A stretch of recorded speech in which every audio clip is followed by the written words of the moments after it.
Hello বন্ধুরা, তো আজকে সকালে কি কি বাজার নিয়ে আসা হয়েছে আপনাদেরকে দেখাই। ভালো, প্রথমে এখানে আছে চিংড়ি মাছ। এই দেখুন বন্ধুরা, কতগুলো চিংড়ি মাছ আর কত বড় বড়। এই যে চিংড়ি মাছগুলো দেখলেই বুঝতে পারবেন কত সুন্দর, একদম টাটকা, কিন্তু মাছগুলো একদম টাটকা আছে। শুধু পেপারে ছিল বলে একটু এর মতো হয়ে গেছে, কিন্তু চিংড়ি মাছগুলো ভালোই আছে। আপনাদেরকে দেখাই। এই দেখো চিংড়ি মাছগুলো কত বড় বড়। মাথাগুলো দেখলে বুঝতে পারবেন, মাথাগুলো কিন্তু একদম টাটকা। এটা হালকা করে ধুয়ে নিচ্ছি।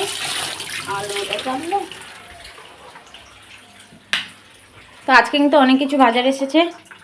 কাঁকড়া এসেছে, সমুদ্র কাঁকড়া। এখানে আছে চিংড়ি মাছ, বড় বড় একদম চিংড়ি মাছ। এটাতে আছে মাংস, আপনাদেরকে দেখাবো এক এক করে। চিংড়ি মাছ থেকে আগে